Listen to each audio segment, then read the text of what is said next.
दोस्तों नमस्कार। आज हम इस बुक के सेकंड चैप्टर पर डिस्कशन करेंगे जिसमें का टाइटल है कि वर्क यानी कि काम। तो ये चैप्टर एम्प्लॉयमेंट के ऊपर, जॉब मार्केट के ऊपर आर्टिफिशियल इंटेलिजेंस का क्या इम्पैक्ट पड़ने वाला है, क्या वो नए रोजगार क्रिएट करेगी या वो रोजगारों को छीन लेगी।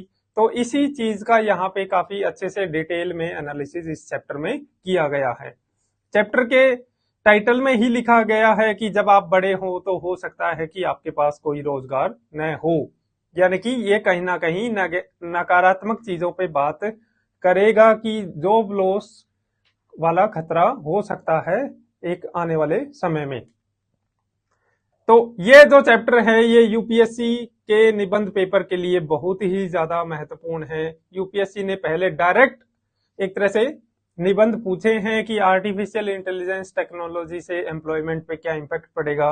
जैसे 2015 में पूछा कि प्रौद्योगिकी मानव शक्ति को विस्थापित नहीं कर सकती, technology can not replace man power. और फिर 2019 में फिर पूछा कि कृत्रिम बुद्धि का उत्थान भविष्य में बेरोजगारी का खतरा है या फिर पुनर्कौशल और उच्च कौशल के माध्यम से बेहतर रोजगार।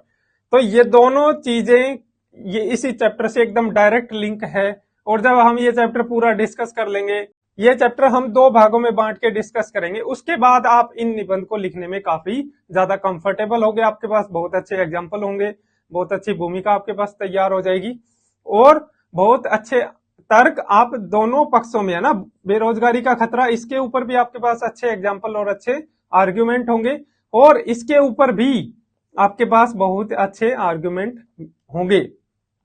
तो ये काफी इंपॉर्टेंट चैप्टर आपके लिए होने वाला है। इसके अलावा इनडायरेक्ट तरीके से भी इस चैप्टर की लर्निंग्स को आप निबंध लिखन में इस्तेमाल कर सकते हो। जैसे इसी साल 2024 में निबंध आया था कि भविष्य के साम्राज्य मस्तिष्क के साम्राज्य होंगे, the empire of the future will be the empire of mind. तो इस तरह के निबंध में भी यहां से जो आपकी लर्निंग होगी वो काफी इंपॉर्टेंट रहने वाली है। तो हम इस वीडियो में यानी कि इस चैप्टर में कहें, खास करके ये 2 पार्ट में आएगा। तो पहले हम ये समझेंगे कि क्या रोजगार की क्षति एक ज्यादा बड़ा खतरा है इम्पैक्ट आर्टिफिशियल इंटेलिजेंस आने से, या फिर हमारी नई जॉब क्रिएट होगी।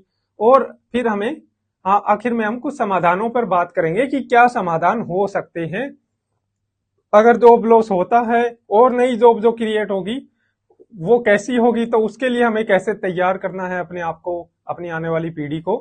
और इसमें साथ में यूनिवर्सल बेसिक इनकम की भी थोड़ी बात की गई है। तो ये सारी चीजें हम इस चैप्टर में डिस्कशन करेंगे। तो इस चैप्टर की शुरुआत की गई है मशीन लर्निंग की डेफिनेशन के साथ। ये डेफिनेशन आप एक तरह से कंठस्थ कर लीजिए, इसको अच्छे से मेमोराइज कर लीजिए ताकि आप निबंध में एक अच्छी परिभाषा के साथ शुरुआत कर सकें। आप जीएस में भी ये डेफिनेशन आपके काफी काम आएगी। तो मशीन लर्निंग क्या है? ये एआई का एक एप्लीकेशन है, कंप्यूटरों को प्रकट तौर पर प्रोग्राम्ड हुए बिना, ये काफी इंपॉर्टेंट कीवर्ड है, इसमें प्रोग्रामिंग की जरूरत नहीं है, स्वचालित ढंग से यानी कि खुद से सीखने और अनुभव के आधार पर उन्नत होने की क्षमता बनाता है। मशीन लर्निंग की ये डेफिनेशन एक तरह से, इसमें प्रोग्रामिंग की जरूरत नहीं है और ये खुद से ही सीख सकता है, अनुभव से ये अपने आप को ज्यादा बेहतर बना सकता है और इस तरह से ये स्वचालित ढंग से चल सकता है। ये आर्टिफिशियल इंटेलिजेंस का एक एप्लीकेशन है। तो ये इंपॉर्टेंट डेफिनेशन है जिससे आपको काफी कुछ चीजें समझ आ रही होगी। जैसे इंसानों को होता है ना, इंसानों को हमें प्रोग्रामिंग करने की जरूरत नहीं पड़ती। जो बच्चा होता है वो अनुभव से सीखता है ना, वो उठता है गिर गिर के, एक तरह से चलना सीखता है। तो अनुभव से इंसान सारी चीजें सीखते हैं, ज्ञान से सारी चीजें सीखते रहते हैं, अपने आप को बेहतर बनाते रहते हैं। तो मशीन लर्निंग भी यही चीज करेगी, आर्टिफिशियल इंटेलिजेंस भी यही चीज करेगी। तो यही तो है जो सब इसको ज्यादा खतरनाक बनाती है। अभी तक मशीनें ऐसा नहीं कर सकती थी, तो अब जब मशीनें भी इंसानों की तरह अपने आप को बेहतर बनाने लगेगी तब जॉब लॉस का एक खतरा, काफी वास्तविक खतरा उभरेगा। तो 2060 में जॉब मार्केट कैसी होगी, इसको लेकर एक्सपर्ट एक तरह से 2 ग्रुप में बटे हुए हैं, उनकी 2 राय है ना, कि एक पहला ग्रुप बोलता है कि रोबोटिक्स और मशीन लर्निंग है वो आने वाले टाइम में सारे कार्यों को करने में कैपेबल हो जाएंगे। तो इसलिए भविष्य में ऐसा कोई भी क्षेत्र नहीं बचेगा जो आर्टिफिशियल इंटेलिजेंस, रोबोटिक्स और 3D प्रिंटिंग इनके दायरे से बाहर होगा। यहां तक कि कला के क्षेत्र भी आर्टिफिशियल इंटेलिजेंस के दायरे में आ जाएंगे। दूसरा ग्रुप बोलता है कि ऑटोमेशन, रोबोटिक्स, एआई ज्यादा रोजगार क्रिएट करेंगे और ज्यादा प्रोस्पेरिटी लाएंगे। तो इस तरह से एक्सपर्ट हैं वो दो ग्रुप में बटे हुए हैं। तो पहला एक्सपर्ट का ग्रुप है, उसके अपने जो तर्क है कि आने वाले टाइम में सभी काम करने लगेंगे, तो उसके फेवर में वो 3 आर्गुमेंट एक तरह से मेनली देता है कि एक तो कोई तीसरा सुरक्षित क्षेत्र नहीं है हमारे पास जहां हम बढ़त बनाए रख सके, और हमारे पास जो डिसीजन मेकिंग है, जो सिलेक्शन हम करते हैं, चुनाव करते हैं, वो कोई फ्री विल से नहीं करते। और तीसरा है कि आर्टिफिशियल इंटेलिजेंस के पास कुछ ऐसी अमानवीय काबिलियत भी है जो इंसानों के पास नहीं है ना। मेनली इसमें 3 आर्गुमेंट में हमने इसको बांटा है। तो अगर हम ऐतिहासिक उदाहरण की बात करें तो 1815 में एक लुडाइट रिवोल्ट हुआ था इंग्लैंड के अंदर। तो यहाँ पे ये क्या था कि ये कपड़ा बुनकरों का एक संगठन था जो मशीनों को तोड़ रहा था, क्योंकि वो मशीनें, इनको डर था कि कपड़ा बुनकरों के रोजगार को छीन लेगी।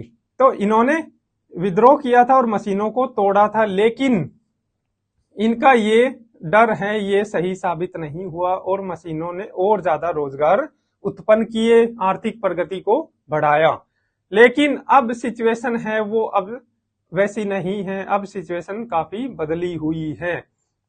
क्यों बदली हुई है उसे समझने के लिए हमें समझना पड़ेगा कि इंसान एक तरह से 2 चीजों से मिलकर बना है। एक उसके पास बॉडी है, शरीर है, जिससे वो शारीरिक काम करता है, और दूसरा है मस्तिष्क जो कॉग्निटिव कैपेबिलिटीज एक तरह से प्रोवाइड करता है इंसानों को। तो अगर फिजिकल ट्रेड्स या फिजिकल कैपेबिलिटीज की बात करें तो अभी तक जो इंसानों का मशीनों के साथ जो मुकाबला था वो इस एरिया में था, है ना, कि मशीनें भी वो काम कर रही थी जो इंसान अपने शरीर से करता था, और मशीनें ज्यादा बेहतर तरीके से करती थी, कम टाइम में और ज्यादा एनर्जी, ज्यादा फोर्स के साथ करती थी, है ना। जैसे इंसान खेत में काम करता था तो ट्रैक्टर आ गया तो ट्रैक्टर ने ज्यादा तेजी से वो काम करने शुरू कर दिए। जो पहले कई आदमी मिलके करते थे, अब वो एक ट्रैक्टर अकेला वैसा करने लगा, है ना। तो लेकिन मशीनों ने इंसानों को शारीरिक काम से एक तरह से रिप्लेस किया लगभग।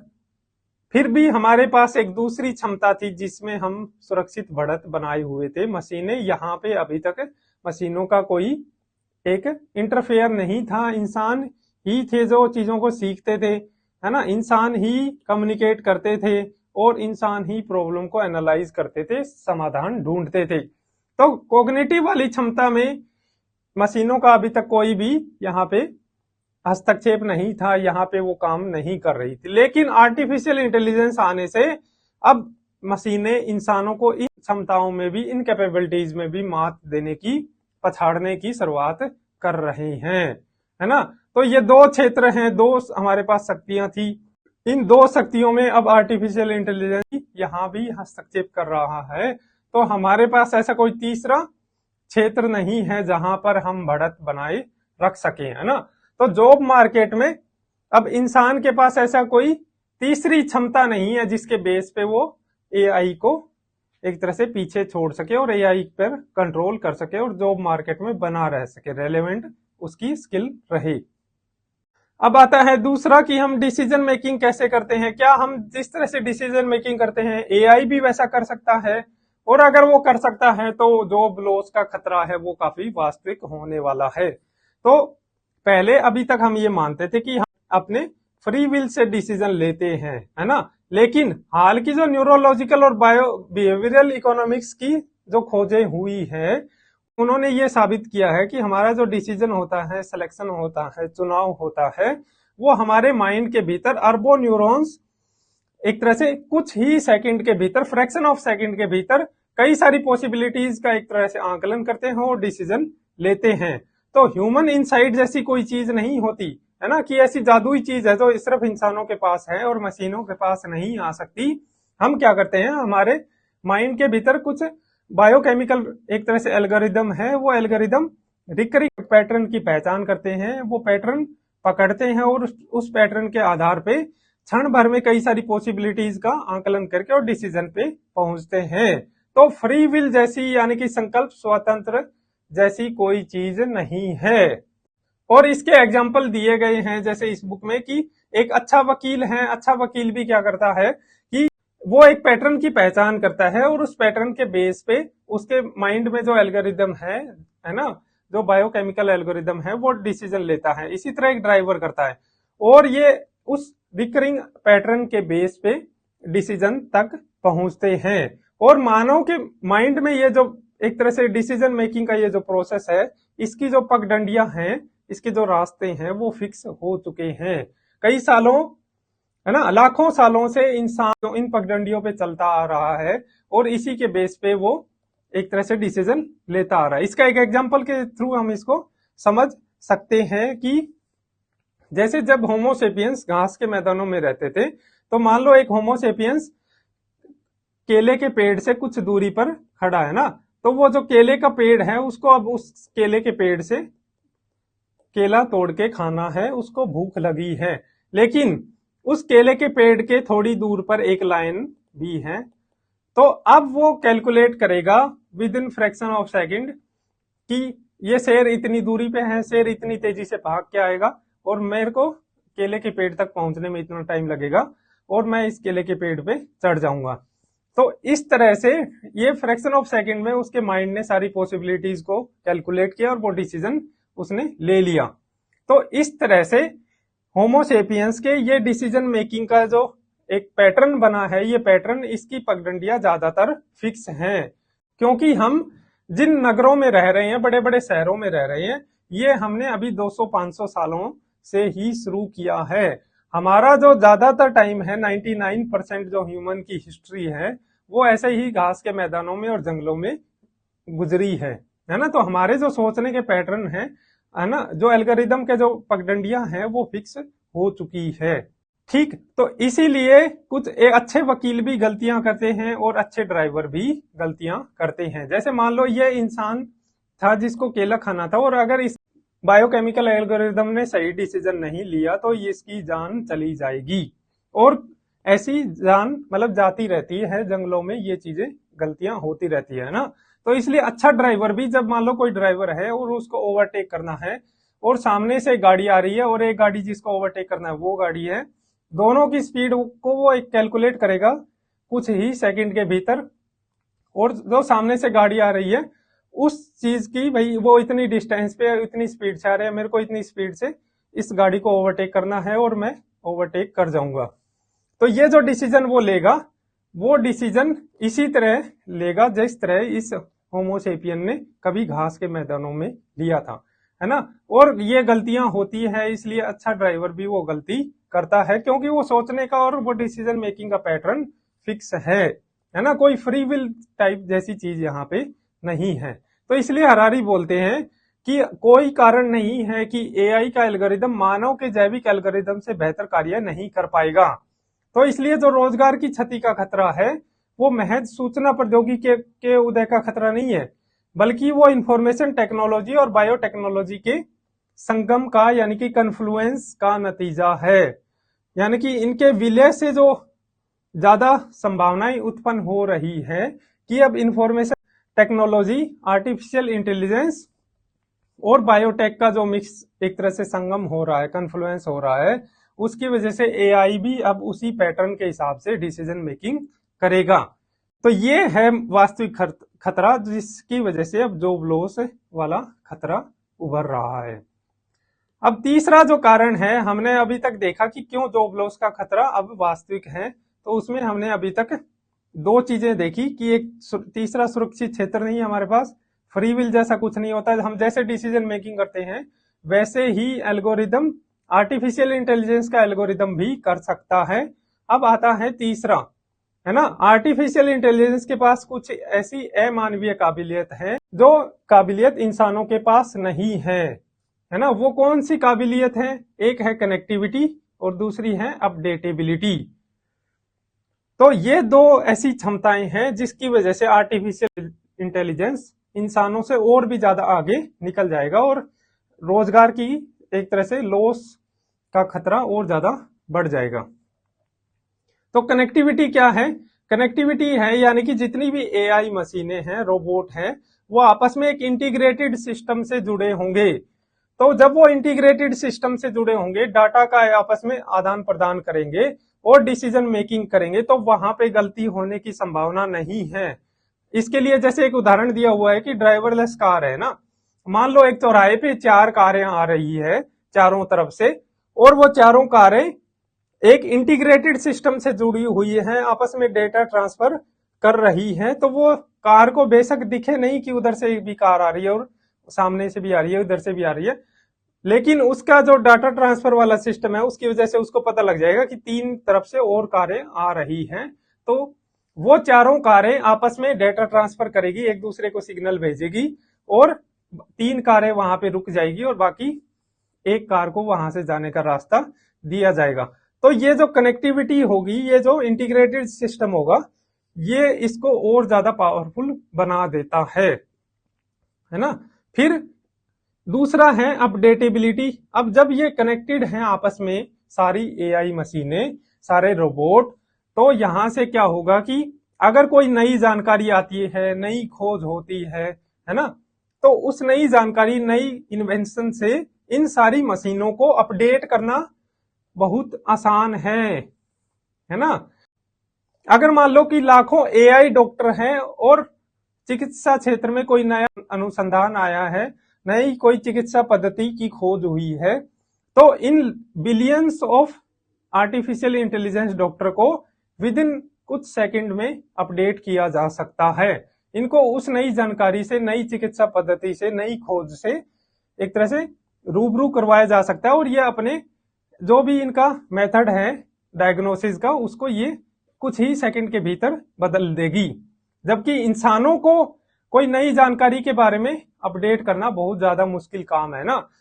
अमेरिका जैसे देश में कोई खोज हुई है चिकित्सा के क्षेत्र में और अफ्रीका के या फिर भारत के किसी डॉक्टर को वो जानकारी पता नहीं चलती, क्योंकि एक तो वो खुद जानना नहीं चाहते और ऐसा कोई हमारे पास सिस्टम नहीं है कि उनको इस जानकारी से रूबरू करवाएं अगर वो नहीं जानना चाहते तो ये चीज है जो आर्टिफिशियल इंटेलिजेंस को ह्यूमन से ज्यादा पावरफुल बना देती है ना, कनेक्टिविटी और अपडेटेबिलिटी। अब मान लो कि यातायात के नियम में या ट्रांसपोर्ट के नियमों में कुछ बदलाव हुआ और उस बदलाव से जितनी भी कारें हैं जो ड्राइवरलेस कारें हैं, उन कारों को उन यातायात के नियमों से अपडेट करना बहुत ही आसान है। लेकिन जितने ड्राइवर ह्यूमन ड्राइवर हैं उनको उन नियमों की सीख देना, उस तरह से ट्रेन करना लगभग इम्पॉसिबल काम है। तो ये भी एक ऐसी चीज है ना। तो इसलिए हरारी बोलते हैं कि जो चैलेंज है ना हमारे सामने, वो चैलेंज लाखों इंसानी मजदूरों का मुकाबला लाखों एक तरह से रोबोट से नहीं होने वाला, बल्कि लाखों इंसानी मजदूरों का मुकाबला एक इंटीग्रेटेड सिस्टम से होने वाला है। तो इसलिए ये ज्यादा एक तरह से मुश्किल घड़ी है जहां पे रोजगार एक तरह से टोटल लॉस हो जाएगा और एआई वो चीजों को बेहतर तरीके से करने लगेगा। इसके क्या क्या लाभ होंगे कि ट्रांसपोर्ट सेक्टर में जो अब इंसानी ड्राइवर है वो कई सारी गलतियां करते हैं, है ना, वो अपडेट भी नहीं हो सकते, वो आपस में कनेक्ट भी नहीं हो सकते। तो उस वजह से ट्रांसपोर्ट सेक्टर में हर साल 12 लाख लोग मरते हैं और इंडिया में 3 लाख से ज्यादा लोग अपनी जान गंवाते हैं, है ना, सड़क दुर्घटनाओं में, रेल दुर्घटनाओं में। तो ये जो चीज है ना, ये 12.5 लाख लोग जो मरते हैं, ये पूरे साल में युद्ध से होने वाली मौतें, टेररिज्म से होने वाली मौतें या फिर अपराधों से होने वाली मौतों का 2 गुना ज्यादा है ना। तो हम सड़क दुर्घटनाओं में, रेल दुर्घटनाओं में इतनी ज्यादा जाने गंवाते हैं। तो ये चीजें हम रोक पाएंगे, 12.5 लाख लोगों को हर साल बचा पाएंगे ड्राइवरलेस कारों की मदद से। दूसरा इसका क्या लाभ होगा, हम गुणवत्तापूर्ण और वहनीय चिकित्सा सेवाएं उपलब्ध करवा पाएंगे। यानी कि अब हो सकता है कि अफ्रीका के जंगलों में या फिर एक तरह से छत्तीसगढ़ और मध्य प्रदेश के जंगलों में कोई आदिवासी महिला है और उसके पास स्मार्टफोन है, तो हो सकता है कि उसके पास ऐसा अपना खुद का एआई डॉक्टर उस स्मार्टफोन में अवेलेबल हो। तो जब भी वो बीमार हो तो वो अपने उस एआई डॉक्टर से कंसल्ट करके वैसी ही क्वालिटी वाली चिकित्सा सुविधा उसको एक तरह से परामर्श वो ले सकती है, जो कि यूएसए में बैठे या दिल्ली में बैठे किसी अमीर आदमी के पास होगी। तो इस तरह से गुणवत्तापूर्ण हेल्थ केयर हम काफी अफोर्डेबल तरीके से हर व्यक्ति को उपलब्ध करा पाएंगे। तो इसलिए हरारी बोल रहे हैं कि ऑटोमेशन को रोकने का जो एक प्रयास होगा आने वाले टाइम में वो काफी मूर्खतापूर्ण होगा ना। हमें ऑटोमेशन को नहीं रोकना चाहिए, क्योंकि एक तरफ 12.5 लाख लोगों की जान बचेगी और दूसरी तरफ हेल्थ सेक्टर में सभी को एक तरह से क्वालिटी वाली और अफोर्डेबल हेल्थ केयर मिलेगी, तो वहां भी काफी जाने बचेगी, है ना। क्योंकि हमारा जो गोल है वो गोल है इंसानों की रक्षा करना, ना कि रोजगारों की, है ना। अल्टीमेटली तो हमें ह्यूमन को प्रोटेक्ट करना और उनकी लाइफ को बेहतर बनाना है ना। तो हमारा गोल जब इससे फुलफिल हो रहा है तो रोजगार हमें नहीं बचाने और ये इसके लाभों से हमें वंचित नहीं होना, ठीक है। तो अब आते हैं एक और भाग पे भी कि कुछ रोजगार हैं वो जल्दी समाप्त होंगे और कुछ बाद में ना। सारे रोजगार एक साथ समाप्त नहीं होंगे, कई रोजगार हैं जो पहले समाप्त होंगे। जो कौन से रोजगार? जो कि बंदे बंधाए ढर्रे पे चल रहे हैं, जिसमें काम की एक फिक्स सिचुएशन है कि भाई हाँ ये चीज है तो ये रिजल्ट आएगा, ये चीज है तो ये चीज करनी है। तो ऐसे जो बंदे बंधाए ढर्रे पे काम कर रहे हैं उनके जॉब, उनकी रोजगार जल्दी जाएगी। जैसे कि डॉक्टर की, है ना, डॉक्टर की जॉब पहले जाएगी, नर्स की जॉब बाद में जाएगी। यानी कि हमारे पास स्मार्टफोन में एक AI doctor, artificial intelligence doctor होगा, वो ज्यादा जल्दी होगा बजाय कि हम एक एआई रोबोटिक नर्स अपने पास रख पाए, है ना। क्योंकि डॉक्टर क्या करता है, डॉक्टर की सिम्टम देखता है और उन सिम्टम के आधार पर उस रोग की पहचान करता है और दवाइयां लिखता है। तो ये काम तो आर्टिफिशियल इंटेलिजेंस डॉक्टर काफी अच्छे से कर सकता है। लेकिन नर्स के काम में काफी अप्रत्याशित परिस्थितियां आती है। जैसे अगर कोई रोगी है तो रोगी की भावनाओं पे भी नियंत्रण करना पड़ता है, उसको पट्टियां बांधनी पड़ती है, उसको मोटिवेट करना पड़ता है ना। तो इस तरह की सिचुएशन से नर्स को हर रोज डील करना पड़ता है, डॉक्टर को नहीं करना पड़ता उतना ना। तो डॉक्टर की जॉब पहले जाएगी, रोबोट और एआई डॉक्टर के काम को करना पहले शुरू कर देंगे और नर्स के काम को बाद में करने लगेंगे, है ना। तो इसलिए हरारी बोलते हैं कि जो केयर सेक्टर है ना, जो परिचर्या उद्योग है, केयर वाला जो सेक्टर है, देखभाल वाला जो सेक्टर है, वो लंबे टाइम तक इंसानों का एक तरह से गढ़ बना रहेगा। वहां पे लगभग आखिर में जाके आर्टिफिशियल इंटेलिजेंस इंसानों को रिप्लेस करेगी।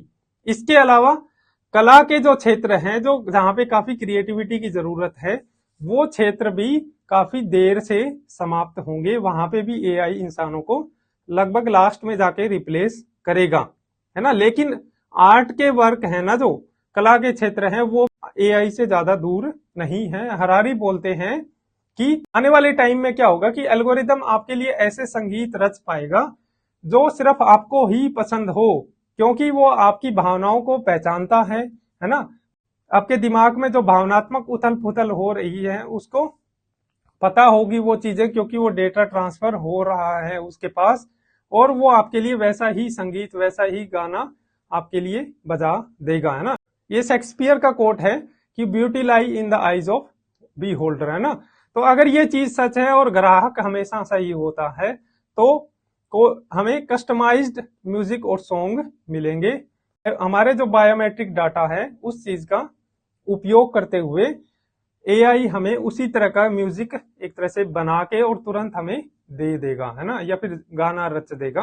तो हरारी बोलते हैं कि मान लो किसी व्यक्ति का किसी से झगड़ा हुआ है और वो झगड़ा होने के कारण एआई ने पहचान लिया कि इसके इमोशंस में क्या उथल पुथल हो रही है, और उसके अनुसार वो उसको कोई कहानी सुना सकता है ना, कोई म्यूजिक सुना सकता है, कोई गीत सुना सकता है। अगर कोई व्यक्ति असफलता के दौर में है, संघर्ष कर रहा है, तो एआई उसको तुरंत वो चीज पहचान करके गाना सुनाएगा कि जिंदगी हर कदम एक नई जंग है ना, ताकि वो मोटिवेट कर पाए उसको। तो इस तरह से वो उसको मदद करेगा, और सिर्फ वो पुराना गाना ही नहीं सुनाएगा, वो उसको नया गाना उस सिचुएशन के हिसाब से गाना बना के भी उसको वो गाना सुना सकता है। तो अगर beauty lie in the eyes of beholder और कस्टमर इज ऑलवेज राइट, अगर ये चीज सही है तो बायोमेट्रिक एल्गोरिदम होगा वो इतिहास की सर्वश्रेष्ठ कला का सृजन कर सकता है, क्योंकि उस व्यक्ति को वो गाना पसंद आएगा, बेशक और किसी को नहीं आएगा, तो उस व्यक्ति के लिए तो वो श्रेष्ठ हुआ ना, क्योंकि beauty lie in the eyes of beholder, क्योंकि वो पहचानता कि हाँ ये म्यूजिक अच्छा है, ये सर्वश्रेष्ठ है। अब एक और एग्जांपल है यहाँ पे कि शतरंज वाला। तो कुछ लोग बोलते हैं कि मशीनों के आने के कारण इंसानों की कैपेबिलिटीज बढ़ेगी और नए रोजगार जनरेट होंगे, जो हम अगले पार्ट में भी डिस्कस करेंगे डिटेल में। तो शतरंज के मामले में जैसे डीप ब्लू एक प्रोग्राम आया था, आईबीएम ने बनाया था 1997 में, और इसने गैरी कास्परोव को हरा दिया था, जो शतरंज के एक चैंपियन रहे हैं। तो डीप ब्लू ने जब गैरी कास्परोव को हराया, लेकिन उसके बाद इंसानों ने शतरंज खेलना छोड़ा नहीं। शतरंज हमेशा से इंसानों के लिए एक गर्व का विषय रहा है ना। तो जब डीप ब्लू कंप्यूटर प्रोग्राम ने गैरी कास्परोव को हराया तो इंसानों ने शतरंज खेला नहीं छोड़ा, है ना, बल्कि सेंटोर्स नाम से इंसान और एआई की जो एक संयुक्त टीम थी, जो कंबाइंड टीम बनी, है ना, इस कंबाइंड टीम ने सभी कंप्यूटरों को हरा दिया, सभी इंसानों को हरा दिया। तो इस तरह से एआई जो आया, मतलब कंप्यूटर आए, प्रोग्राम आए, उन्होंने शतरंज के मामले में इंसानों की क्षमता को और बढ़ाया, ज्यादा बेहतर प्रशिक्षण दिया। तो कुछ लोग बोलते हैं कि एआई के आने से हम सर्वश्रेष्ठ मानव संसाधन तैयार करने में ये हमारी मदद कर सकता है ना। तो एआई आएगा तो ये इंसानों को ज्यादा बेहतर ट्रेनिंग देगा, उनकी कैपेबिलिटीज को बढ़ाएगा। लेकिन इसके काउंटर में जो चीज है ना, वो है जो एक घटना घटी 7 दिसंबर 2017 को। इसको आप अपने निबंध की भूमिका में आप लिख सकते हो, जो ये बताती है कि आने वाले टाइम में कोई भी रोजगार एआई के दायरे से बाहर नहीं बचेगा। तो क्या हुआ 7 दिसंबर 2017 को कि एक अल्फा जीरो कंप्यूटर प्रोग्राम और एक stock fish computer program, stock fish computer program champion computer program था शतरंज के मामले में, और ये हर सेकंड 7 करोड़ व्यू रचनाएं रच सकता था। और इसके पास इंसानों का जो सदियों से संचित ज्ञान है शतरंज के मामले में, इसके पास वो अवेलेबल था, और जो कंप्यूटर का ज्ञान है 1997 से लेकर 2017 तक का, वो भी इसके पास अवेलेबल था। वहीं दूसरी तरफ अल्फा जीरो जो था, ये machine learning based computer program था, और इसको गूगल ने बनाया था। इसको कोई ट्रेनिंग नहीं दी गई, है ना, इसके पास तो सारा ज्ञान था इंसानों का और कंप्यूटर का, इसको कोई ट्रेनिंग नहीं दी गई, और ये एक सेकंड में सिर्फ 80,000 व्यू रचनाएं रच सकता था, यानी कि 80,000 कॉम्बिनेशन ये सोच सकता था एक सेकंड में। लेकिन इसके बावजूद भी जब अल्फा जीरो सिर्फ 4 घंटे अपने खिलाफ खेलता रहा, 4 घंटे, है ना, सिर्फ 4 घंटे अपने अगेंस्ट ही खेलता रहा और सीखता रहा ना, जैसे हमने मशीन लर्निंग की डेफिनेशन में ही समझा था कि अनुभव के आधार पे और खुद ही सीखता रहता है और अपने आप को बेहतर बनाता रहता है। तो सिर्फ 4 घंटे ये अपने अगेंस्ट खेलता रहा और सीखता रहा, और उन 4 घंटों के बाद जो मैच हुआ इन दोनों कंप्यूटर प्रोग्राम का, 100 मैच इन्होंने खेले, उन 100 मैच में अल्फा जीरो ने 28 मैच जीते और बाकी जो 72 मैच थे वो ड्रॉ हो गए। तो यानी कि एक भी मैच अल्फा जीरो हारा नहीं, जबकि इसको कोई ट्रेनिंग नहीं दी गई, और ये सिर्फ 80,000 व्यू रचनाएं ही रच सकता था। यानी कि सिर्फ 4 घंटे में संपूर्ण अज्ञानता से, टोटल इग्नोरेंस से सृजनात्मक महानता तक की दूरी इसने तय कर ली, यानी क्रिएटिव ग्रेटनेस तक की दूरी पार कर ली, है ना। तो ये आज की हमारी डिस्कशन थी इस वीडियो की। अब जो सेकंड पार्ट में हम डिस्कस करेंगे कि नए रोजगार जो क्रिएट होंगे उनकी क्या स्थिति होगी, उसके लिए हमें अपने आप को कैसे तैयार करना पड़ेगा, और आखिर में हम कुछ समाधानों पे बात करेंगे। तो ये हमारी डिस्कशन थी। Thank you very much.